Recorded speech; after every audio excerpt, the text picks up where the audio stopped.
இன்னைக்கு நம்ம தூத்துக்குடி மாவட்டத்தில் ஓட்டப்பிடார வட்டாரத்தில் இருக்கிறோம். இன்று நம்ம பார்க்கக்கூடியது ஆண்டு செயல் திட்டமா பயிற்சி. என்ன பயிற்சி? இந்த ஆண்டு செயல் திட்ட பயிற்சி எதற்காக அப்படின்னா, முன்மாதிரி வட்டாரம் உருவாக வேண்டும் என்றால் ஆண்டு செயல் திட்டம் கண்டிப்பாக இருக்க வேண்டும். அப்பதான் நம்ம முன்மாதிரி ஆக முடியும். அப்படின்னா இதுக்கு முன்னாடி விசன் 1, விசன் 2, விசன் 3 இப்படி 3 கட்ட பயிற்சி 4 12 நாட்கள் இதுவரை பயிற்சியை சிறப்பாக முடிச்சிருக்கோம். அதன் தொடர்ச்சியாக இந்த ஆண்டு செயல் திட்டம் இன்று முதல் நாள் பார்க்க போகிறோம். ஆண்டு செயல் திட்டம் பயிற்சியானது 5 நாட்கள் நடக்கும். அதில் இந்த ஆண்டு செயல் திட்டம் 1, ஆண்டு செயல் திட்டம் 2, ஆண்டு செயல் திட்டம் 3 இப்படி 3 கட்டமாக நடக்கும். இந்த முதல் நாள் ஆண்டு செயல் திட்டம் பற்றி ஒரு முன்னோட்டம், ஒரு ஓரியன்டேஷன் மட்டுமே இருக்கும்.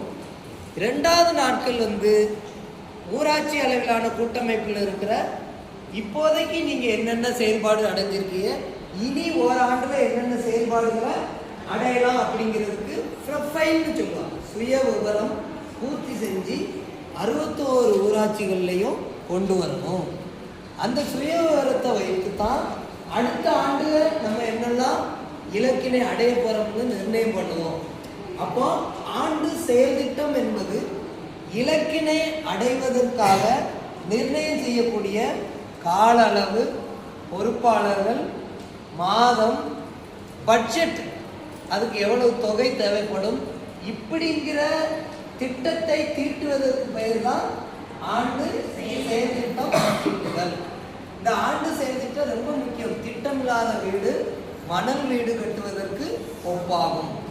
ஆகவே திட்டம் அப்படிங்கிறது எல்லாருடைய வாழ்க்கையிலையும் தேவை, எல்லா நிறுவனத்துக்கும் கண்டிப்பாக தேவை.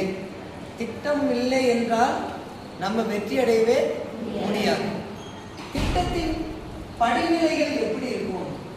ஒரு ஆண்டு செயல் திட்டத்தோட படிநிலைகள் எப்படி இருக்கணும் அப்படின்னு பார்த்தீங்கன்னா, ஆண்டு செயல் திட்டம் தீட்டுவதற்கு முதல்ல எல்லா ஊராட்சிகளிலிருந்து விவரங்களை சேகரிக்கணும், புள்ளி விவரங்களை சேகரிக்கணும். இது முதல் பாயிண்ட். 2வது என்ன செய்யணும்? நாம இப்போ எந்த கட்டத்தில் இருக்கோம், முதல் காலாண்டுல எந்த நிலையை அடைய போறோம் அப்படின்னு கால அளவை நிர்ணயம் பண்ணணும். 3வது என்ன செய்யணும்? படிநிலையில இதுக்கு எவ்வளவு பட்ஜெட் தேவைப்படும் அப்படிங்கிறத பார்க்கணும். இந்த படிநிலையும் இந்த 3வது படிநிலை ரொம்ப முக்கியமானது. எதற்கு தொகை தேவை, எதற்கு தொகை தேவை அப்படி. உதாரணமா ஒரு ஆண்டு செயல் திட்டம் போடும்போது புதிய சுயஉதவி குழுக்கள் அமைத்தல் அப்படின்னு ஒரு ஊராட்சி எடுத்துக்கணும். அந்த 3 குழுக்கள் அமைக்க போறோம். இதுவரை 15 குழுக்கள் இருக்கு. அப்ப இன்னும் நாங்க 3 மாசத்துல 3 குழுக்கள் ஆரம்பிக்க போறோம். மொத்தம் அந்த ஊராட்சியில் எத்தனை குழுக்கள் இருக்கும்? 18 குழுக்களா மாறும். ஸோ இந்த குழு அமைப்பதற்கு ஏதாவது பட்ஜெட் தேவைப்படுமா? எதுவும் மீட்டிங் போட போறோமா? அங்கே அவங்களுக்கு ஏதாவது டீ ஸ்நாக்ஸ் கொடுக்க போறோமா? இல்லை போக்குவரத்து செலவாகுமா? இப்படின்னு ஒரு பீழப்பு தொகையை நிர்ணயம் பண்ணது தான் என்ன சொல்லுவோம்? பட்ஜெட். இப்போ அரசாங்கம் காலை உணவு திட்டத்தை கொண்டு வந்திருக்கு. காலை உணவு திட்டத்தை எப்படி தமிழ்நாட்டில் நடைமுறைப்படுத்தணும், அதுக்கு பணியாளர் எப்படி போடணும், அவங்களுக்கு மாதாந்திர ஊக்கத்தொகை எப்படி கொடுக்கணும், யார் மூலம் செயல்படுத்தணும். நம்ம மகளிர் திட்டத்தில் வட்டார அளவிலான கூட்டமைப்பில் இருந்து தான் என்ன செய்யுது, அவங்களுக்கான தன்னார்வலர்களுக்கான ஊக்கத்தொகையெல்லாம் போகுது. பீலப்பில் தீர்மானம் போட்டு கொடுக்காங்க இல்லையா? இது ஒரு திட்டம். ஸோ அந்த திட்டத்தை எப்படி நம்ம செயல்படுத்த போகிறோம்? அப்போ தான் அந்த காலை உணவு திட்டத்தோட நோக்கம் என்ன? எதுக்கு தாங்க? ஊட்டச்சத்தான குழந்தைகளாக இருக்கணும் இல்லையா? உணவு பற்றாக்குறை இருக்கக்கூடாது. குழந்தைகள் ஆர்வத்தோடு பள்ளியை கற்றுக்கிடணும், கல்வி அப்படிங்கிற நல்ல சீரிய நோக்கத்தோடு தான் அதை அரசாங்கம் கொண்டு சிறப்பாக செய்யணும். அதே மாதிரி நம்ம ஊராட்சி அளவிலான கூட்டமைப்பு ஒரு திட்டத்தை தீட்ட வேண்டும். ஓராண்டுக்கான திட்டம் வைத்தா தான் இலக்கினை அடைய முடியும். இலக்கு இல்லாம திட்டத்தை நம்ம அடைய முடியுமா? முடியாது. இலக்கு இல்லாத திட்டம் திட்டம் தோற்பதற்கு திட்டமிடலாம் அப்படின்னு சொல்லுவாங்க. அதான் சொல்லுவாங்க, திட்டமிடல் ஏன் முக்கியம் அப்படிங்கிறது ஒரு சின்ன கதை. ஒரு ஊர்ல ஒரு பெரிய விவசாயி இருந்தார். அந்த விவசாயிக்கு 2 மகன்கள் இருந்தாங்க. மூத்த மகன் பேரு அருண், இளைய மகன் பேரு பாலா. 2 மகன்கள் இருக்கவும் 2 பேருக்கும் இடத்த விவசாயி பிரிச்சு கொடுத்திருந்தாரு. 2 பேரும் சமமான இடம் தான் வச்சிருந்தாங்க. ஆனாலும் 2 பேரும் சரியான விளைச்சல் எடுக்க முடியல. காரணம் என்னன்னு பார்த்தீங்கன்னா, அருண் மழை காலம் வர்றதுக்கு முன்னாடியே நிலத்தை பக்குவப்படுத்தி விதையை வாங்கி வச்சு உரத்தை ரெடி பண்ணி வச்சு சம்பளத்துக்கு வேலையாட்களுக்கு கூலி பட்ஜெட் போட்டு வச்சு எல்லாத்தையும் சரி பண்ணி வச்சு ரெடியா மழைக்காக காத்திருந்தார். பாலா என்ன பண்ணாரு, இன்னும் 4 இருக்கு நான் ஏன் அதுக்கு முன்னாடி பிளான் பண்ணது ரொம்ப அலட்சியமா இருந்தார். திடீர்னு ஒரு நாள் காலம் வந்தது, மழை வந்து விட்டது. அருண் தாண்ட வச்சிருந்த ரெடியா வச்சிருந்த விதைய ஏற்ற காலத்துல விதைச்சாரு, மருந்து அடிச்சாரு, உரம் போட்டாரு, நல்லா நீர் பாய்ச்சினாரு. கடைசியில நல்ல விளைச்சலை எடுத்தார். இந்த பாலா குறைவான விளைச்சலை எடுத்தார். காரணம் என்ன?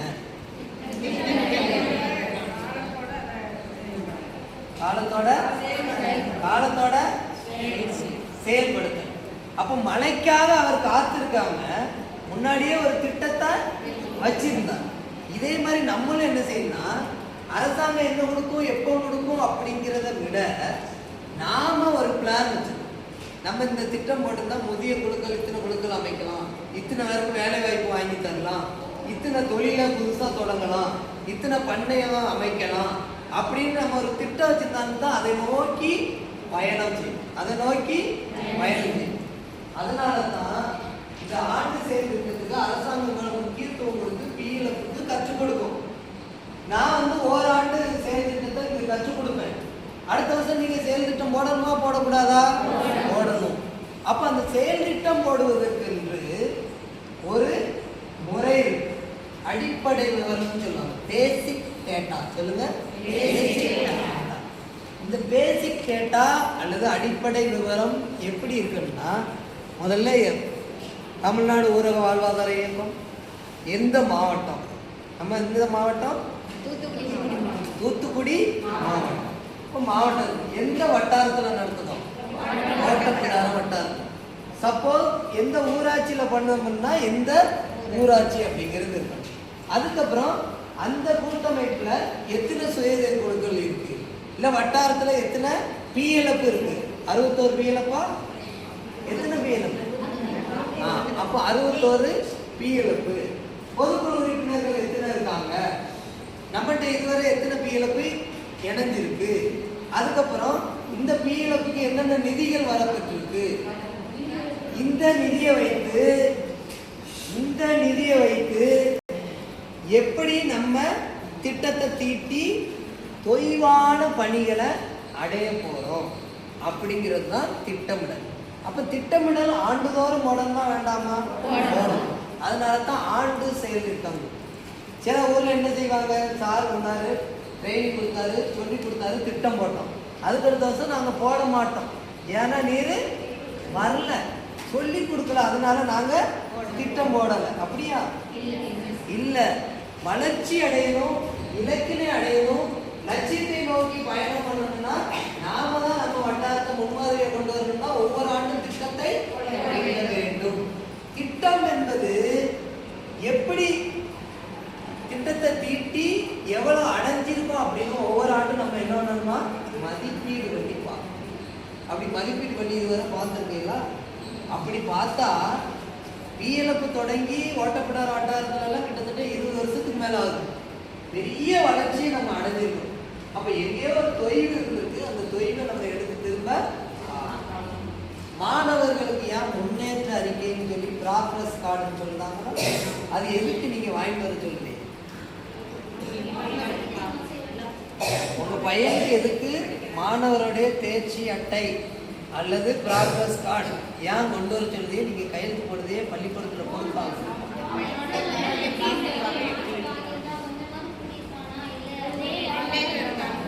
சரி, குறைஞ்சிருந்தா பயிற்சி கொடுப்பேன். இந்த அம்மா நல்ல அம்மாவா இருக்கு, நானா 2 அடி கொடுப்பேன். ஆனா இந்த அம்மா என்ன பண்ணியிருக்காங்க, அப்படியா பரவாயில்ல, ரொம்ப நல்ல அம்மா. அந்த பையனை கொடுத்து வச்சா பையனோ பொண்ணும். நான் என்ன பண்ணேன் தெரியுமா, என் பையன் காலாண்டுல 534 மார்க் வாங்கணும் +2ல. அப்போ நான் பிளான் பண்ணி பார்த்தேன், அரை ஆண்டுல எவ்வளோ வாங்கணும். ப்ராக்ரஸ் இருந்துச்சு 554 வாங்கணும். அப்போ ஆனுவல்ல அல்லது முதல் ஆண்டு தேர்வுல பப்ளிக்ல நிச்சயமா ஒரு 560 வருவாங்கன்னு நான் நினைச்சுக்கிட்டு இருந்தேன். ஆனால் அவன் எவ்வளோ வந்தான், 537. பரவாயில்லையா, பாராட்டலாமா? நல்ல ப்ராக்ரஸ் தான், முன்னேற்றம் தான். ஆனால் ஒரு சில பாடங்களில் குறைஞ்சிருந்து அவனுக்கு மீன். அப்போ அதில் அதிகரிப்பதற்கு என்ன செய்யணும் அப்படின்னு நம்ம திட்டத்தை வச்சிருந்தோம்னா இன்னும் நல்ல மதிப்பெண்கள். இதுதான் ஆண்டு செயல் திட்டத்தோட முக்கியத்துவம். இந்த ஆண்டு செயல் திட்டத்துக்கு போடணும்னா முதல்ல என்ன வேணும்னு சொன்ன, டேட்டா வேணும், அடிப்படை. அப்போ அந்த அடிப்படை டேட்டா, அடிப்படை புள்ளி விவரம் அப்படிங்கிறதுக்கு ஒரு ஃபார்மெட். வட்டார அளவிலான கூட்டமைப்புல இருந்து நாங்கள் ஒவ்வொரு ஊராட்சிக்கும் ஒரு ஃபார்மெட் கொடுப்போம், படிவம். அந்த படிவத்தில் உங்கள் ஊராட்சி அளவிலான கூட்டமைப்போட சுய விவரம் என்ன இருக்கும், சுய விவரம். அந்த சுய விவரத்தை நீங்கள் எல்லா காலத்தையும் பூர்த்தி செஞ்சு கொண்டு வரும்போது தான் நம்ம இப்போ என்ன நிலையில இருக்கோம், அடுத்து நம்ம லட்சியத்தை அடையணும்னா நம்ம என்ன நிலையில திட்டம் தீட்ட வேண்டும் அப்படின்னு கொண்டு வரதுக்கு பேர் தான் ஆண்டு செயல் திட்டம். இந்த ஆண்டு செயல் திட்டத்தை செயல் திட்டம் தீட்டதோட நிற்கலாமா, தொடர்ந்து அதை ஃபாலோ அதான் அவன் சொல்லுதான். எப்படின்னா காலாண்டுக்கு ஒரு முறைன்னு நீங்க பிரிக்கணும். இதைத்தான் ஃபினான்சியல் இயர்னு சொல்லுவாங்க, நிதி ஆண்டு. இந்த நிதி ஆண்டு 4ஆ பிரிச்சுக்கணும். காலாண்டு, முதல் காலாண்டு, 2வது காலாண்டு எழுதிக்கோங்க, 3வது காலாண்டு, 4வது காலாண்டு.